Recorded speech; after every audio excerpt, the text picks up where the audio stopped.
lùng gheo thăng vạt liêng lê và cha bằng lùng súng lên mù một bé đã khiến lâu đi đúng chưa này lùng súng lâu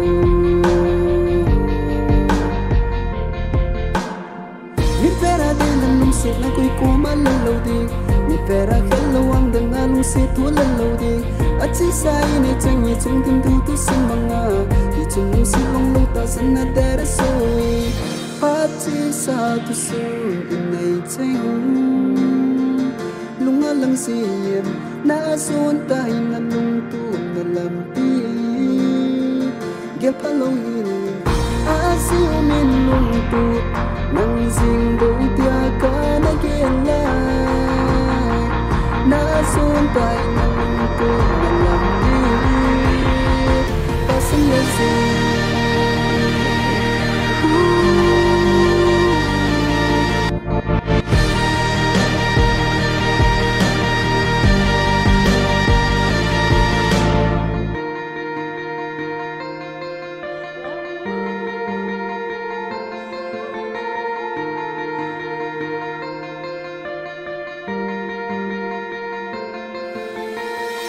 lùng xịt khát phát chỉ xa lùng xịt thu nấy nên lâm hồn xin làm gì nghe tu nhìn sâu xây độ ngầm lùng xịt thu sinh chân cả kim cương cả kia gì giờ lại ra chân dùng năm thu lùng xịt lùng lâu cây má đừng để đi lâu giờ chân nằm mít về đây lùng thu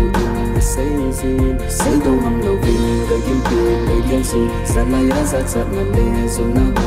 thu hôm lùng xịt lùng lâu cây má đừng để đi lâu giờ chân nằm mít về đây say gì phát chỉ xa tu sinh in này chẳng lung ngã lăng gì na xuân tay na lung tu na làm pi ghét phá lâu hi a siêu min lung tu nang ding do tia ka na gen la na xuân tay na lung tu na làm pi ta xin nói gì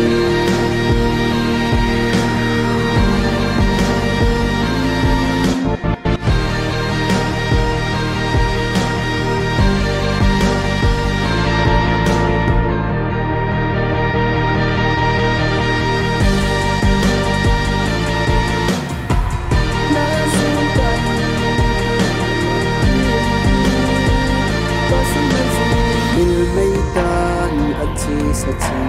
mình dòng lên mấy tan ya lùng sung khi cho nó lâu lùng xin này chẳng là ho dung lùng xin khô nắng lệ kinh đi này chẳng có mong rồi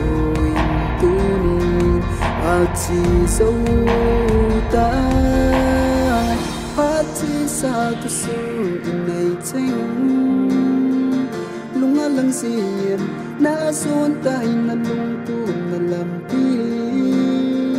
ghép phá lâu hin a siêu min lung tu nang ding do tia ka na gen la na xuân tay na lung tu na làm